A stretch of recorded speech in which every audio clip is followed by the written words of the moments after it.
Good morning, friends. I'm Tete, and as World Cup kicks off, I'm going to make this post about bribery and corruption, a phenomenon that's running kind of in the background of everything we do in the world today. I'm going to post this to Facebook, to YouTube, to my channel on Rumble and Telegram.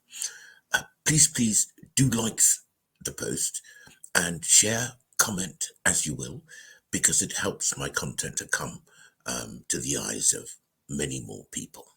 But let's get straight to it. This is a quick one about bribery and corruption. And the point I'm going to make is that bribery and corruption is actually a global phenomenon which we all encounter all over the world. Now, I know that a lot of Africans are constantly going on about bribery and corruption in their own countries.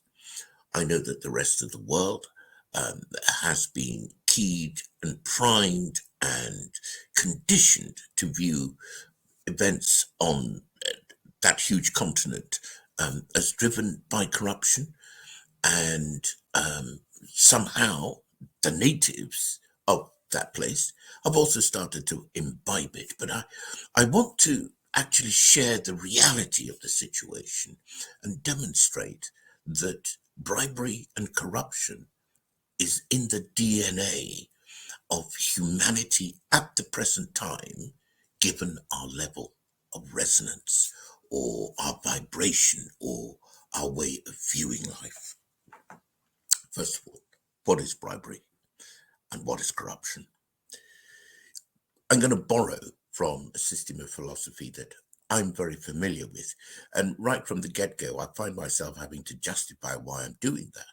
It just happens that I'm incredibly familiar with it. And every culture will have a way of evaluating human behavior. Apply yours, because it won't be that different to other cultures, because we are all human beings. But in the system of philosophy that the Buddhists use, they talk about 10 states of being, one of which, a relatively low, very dense, resonating state. That state is called animality. Animality is a place, a mental framework, a human resonance, which doesn't have any principles. All it has is the idea of the survival of the fittest, hence animality. It's the law of the jungle. There's only one way that works, and that way is the way that satisfies my ego. So there is no morality in the world of animality. There are no principles whatsoever. And that is actually the condition that is required, first and foremost, for bribery and corruption to take root. Because essentially, bribery is prevailing upon somebody to do something which is not ethically or morally right in return for a reward of some kind. And if you look at the way in which the world runs at the moment, bribery and corruption is used to maintain what we euphemistically call world peace. Actually, it's a kind of peace at daggers drawn. Like I point the dagger at your throat, you point the dagger at my throat. You know that if you twitch, I'll twitch and we'll all destroy each other. This is completely the world of animality. Another name for the world of animality is the world of foolishness, because there is no wisdom at all behind the state of animality. Now, how does the bribery work? What is the inducement we offer people? The inducements are conveyed through what I think is economic reward, which is money, class, ethnicity and race, sexual orientation, gender. Now, these are all mechanisms by which we are separated one from the other. So that if if you reward somebody with certain economic, class, ethnic, religious, sexual orientation, and other characteristics, and take away those rewards from another group, you will find that those who are being given the privileges, the rewards, will suddenly become mute when unspeakable things are happening to those who don't have those characteristics.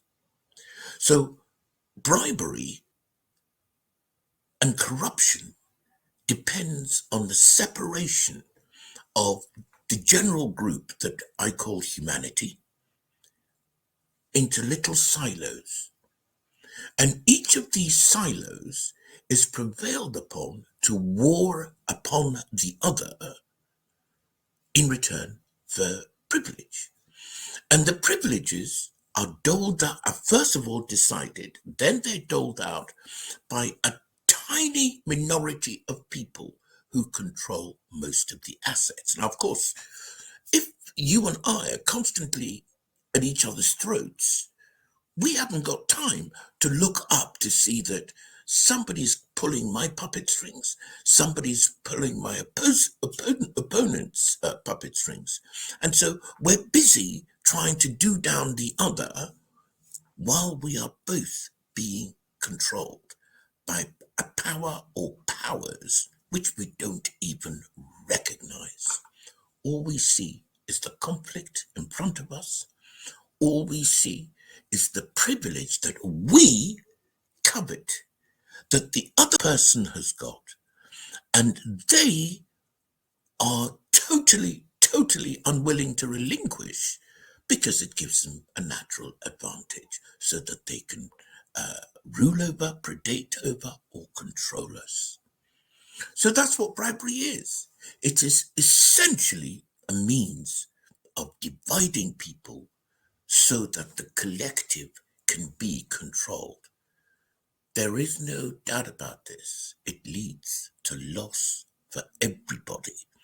Can't remember who actually said it, but if you go for an eye for an eye or a tooth for a tooth, if you follow that kind of retributional law, we will all end up both toothless or blind because we will have blinded each other and knocked each other's teeth out. So the privileges that are offered are sometimes so compelling. And of course, if before you offer them the privilege, you have shown the person who is being offered the privilege what it looks like not to have the privilege, then they are perfectly primed to forget every moral principle, every ethical value in pursuit of the privilege that's being dangled in front of them like a carrot. Like I said, it always leads to the zero-sum game of loss for everybody. Look, Adolf Hitler was able to sufficiently convince probably the best educated, probably the most cultured European nation, yes, being Germany of the time. Culture, education, and privilege were very much the domain, certainly in the United Kingdom, of a certain class of people, and pretty much the same in France. But in Germany, the general level of education was actually much higher than that of her opponents in World War One and in World War Two. But the country was almost like an island unto itself. France, Spain, Portugal even, and the United Kingdom had colonies which they had nurtured for centuries all over the planet. Their languages were spoken abroad. Nobody else spoke German except for the Germanic people, which you would find in the Sudetenlands, in Czechoslovakia, in Germany, and also Austria. So a very limited linguistic base. And yet these people actually were able to be persuaded by Adolf Hitler, the carrot he was offering them, that they were going to be the master race, and everybody else, particularly the Slavs, the Africans, the Asiatics, and so on, were Untermenschen, i.e., people of a lower class. So you can see how compelling a bribe is. And there's a bit of me that finds for somebody who is offered this carrot when he is absolutely gagging for it to kick his morals and values out of the window and follow the seduction that's being offered. To a degree, what is going to happen in Qatar is another such bribe.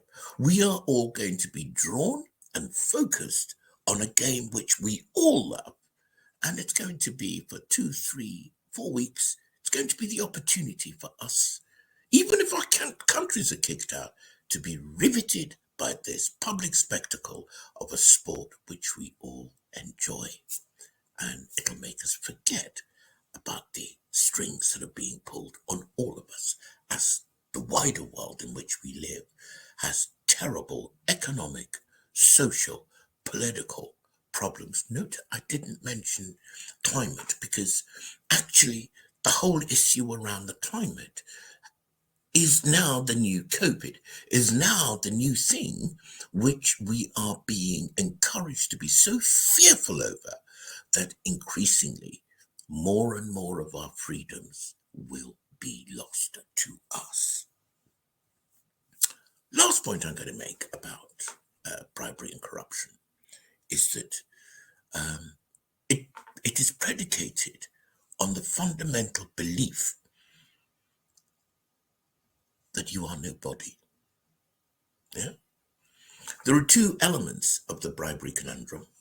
There's the external element, i.e., the person with sufficient power, authority, and privilege to offer you the carrot, because they control the carrot. And then there is an internal element, which is your self-image, your life image, your self-conception, above all, your consciousness of A, who you are, and B, how you should live as a human being. If the internal factors, particularly your consciousness, is wobbly in any way, shape, or form, I guarantee you, you will go for the carrot.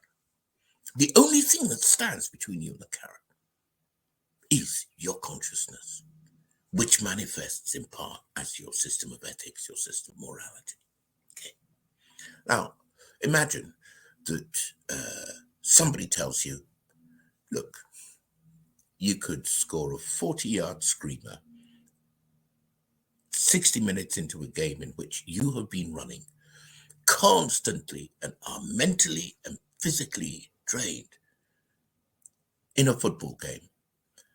You would say, yeah, right. Tell that to the Marines. I mean, they'll believe anything, kind of thing. But people do all the time. I remember that there are two people that stick out in my mind. There's a guy called Paul Scholes. He used to play for Manchester United. He wasn't a big fellow. He wasn't particularly strong.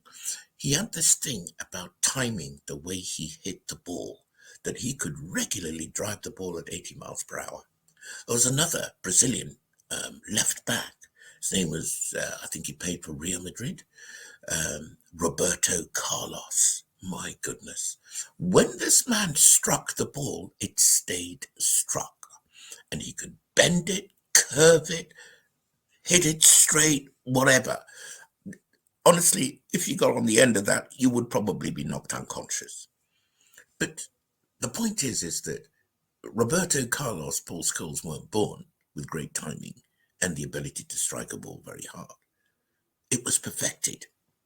So when people tell you that we, you and I, that is, as human beings, are nobodies, well, on the surface of it, it would appear true because they can control our behavior.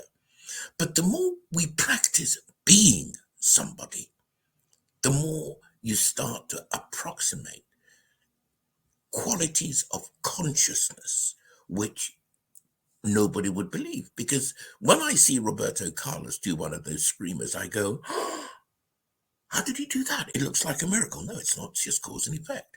If you practice, you acquire the ability to do extraordinary things. And the very thing that is completely occulted to humanity is that what we think is what becomes reality. It's a new discovery for me, even though I have read it for decades, talking about the inseparability of the self and the environment. But more and more and more, I see that what you give your attention to is what becomes manifest. So when the people who are pulling the puppet strings tell a European, person of European origin, you are superior to other people, you start to create that world in front of you. When people in Africa are told your folk are corrupt, you start to project that reality into the environment.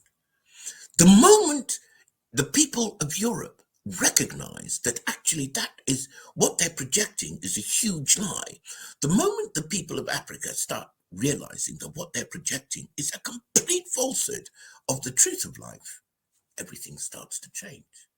Now, for me to say that, again, sounds like you could score a 40-yard screamer, but it is absolutely true, as the expression goes. As sure as God made little yellow mangoes, this is a fact of life. So the purpose of this post really is to encourage us all to change our consciousness. It is our consciousness that enables us to be predated upon. All those phony plans from the World Alphabet organizations, which are bringing along global plans for this and global plans for that and so on, raise your consciousness. When you raise your consciousness, you will see how many bribes are being dangled in front of you day in and day out. And you will also discover that those bribes are global. They are global. They're dangled in front of people so that they can completely forget the fact that what they're doing and following and believing in is not only a pack of lies, but hugely destructive of themselves and their environment. The German people bought it. The Italian people bought it under Mussolini. The Japanese people bought it under the emperor, which led them into the conflagration of World War II. From the Japanese point of view, African people are buying it now because of the relentless onslaught of the media to twist and shape people's mentality. My friends, there is only one truth. And that truth is that the divine source, the fundamental essence of the universe, exists equally in you and I. Actually, it exists equally in men and women. Actually, it exists equally in children and adults, which means that it behooves us to show respect to each other, and that it behooves us that if the other is suffering, you've got to understand that we are so fundamentally connected that their suffering today will become our suffering tomorrow. We are completely and flawlessly connected in a cosmic galactic network. So that's the point. Bribery and corruption is global. It's global because all powers need to divide us so we can be ruled. So you can overlook the suffering of the other guy because it gives you privilege or maintains a privilege which exists for now, but over time you will discover is completely false. Thanks very much for listening. Please do subscribe and share your comments and this video if you can. Have a great day and have a great week.